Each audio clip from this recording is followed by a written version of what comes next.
Hi అండి. Welcome to my channel అమ్మ చెప్పింది చేద్దాము. ఈరోజు మన వీడియోలో నేను చూపించే evening snack item stuffing bread అండి. ఇది చాలా బాగుంటుంది. పిల్లలైతే చాలా ఇష్టంగా తింటారు. మళ్ళీ మళ్ళీ అడిగి తింటారు. అంత టేస్ట్గా చాలా బాగుంటుంది. మీరందరూ ఒకసారి ట్రై చేసి చూడండి. ఫస్ట్ టైం మన ఛానల్ ఎవరైనా చూస్తుంటే మన ఛానల్ని సబ్స్క్రైబ్ చేసుకోండి. ఇంకొంతమంది మీ ఫ్రెండ్స్ అండ్ రిలేటివ్స్కి షేర్ చేయండి, లైక్ ఇవ్వండి. ఓకే అండి.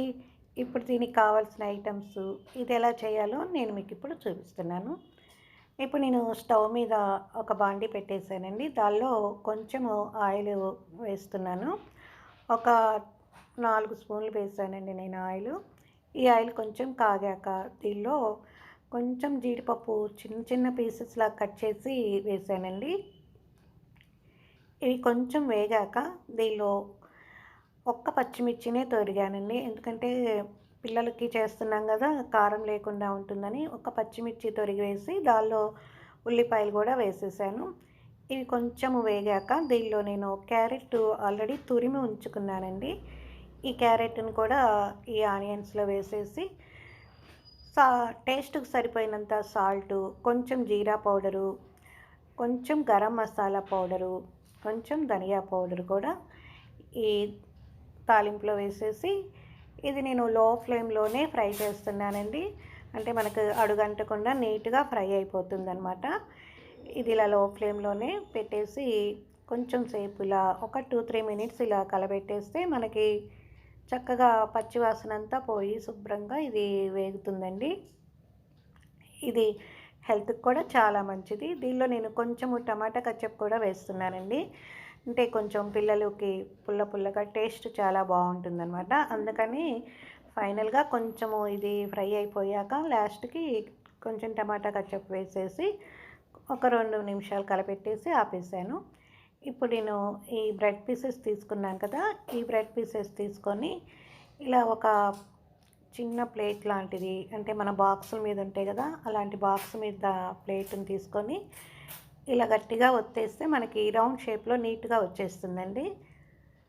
ఇలా వచ్చేస్తుంది, చూస్తున్నారు కదా, ఇలా నీట్గా వచ్చేస్తాయి. అలా కాకుండా చేత్తో కాకుండా అలా మూత పెట్టేసి ఒక బాక్స్ తీసుకొని దాన్ని ఇలా గట్టిగా ప్రెస్ చేసినా చక్కగా నీట్గా వచ్చేస్తాయండి. రెండిట్లో ఏదైనా తేలిగ్గానే ఉన్నది మనకి. నేను ఇలా 2 పద్ధతులు చూపిస్తున్నాను. ఇలా అన్ని పీసెస్లు మనం ఇలా రౌండ్ షేప్లో కట్ చేసేసి ఉంచుకొని, మనం ఆల్రెడీ స్టఫింగ్ కోసం చేసుకొని ఉన్నాం కదా క్యారెట్ ఆనియన్స్తో, అది మనము ఈ బ్రెడ్ పీసెస్ మీద సరిపోయినంత పెట్టేసుకోవాలండి. ఇలా పెట్టేసి ఇంకొకటి పైన ఇలా క్లోజ్ చేసేయాలి. ఇలా క్లోజ్ చేసేసి పక్కన పెట్టేసుకుందాము. ఇలా ఇప్పుడు మనం అన్ని బ్రెడ్ పీసెస్ కట్ చేసుకున్న ఆ బ్రెడ్ పీసెస్ అన్నీ తీసుకొని ఇలా ఈ స్టఫింగ్ని ఇలా పెట్టేసుకోవాలండి. ఇలా పెట్టేసుకొని మనము ఇలా ఈ క్యారెట్ పెట్టుకున్నాక మనం కొంచెం ఇలా ఒత్తితే, చూస్తున్నారు కదా, ఇలా ఒత్తితే కొంచెం తడిగా ఉంటుంది కదా కర్రీ అనేది, కొంచెం అంటుకుంటుంది అనమాట. ఇలా మనం ఎన్ని కావాలో అన్ని పీసెస్ని అలా పెట్టేసుకోవాలి. ఇప్పుడు నేను ఒక బౌల్లోకి కొంచెం పాలు తీసుకున్నానండి, కాగి చల్లార్చిన పాలు.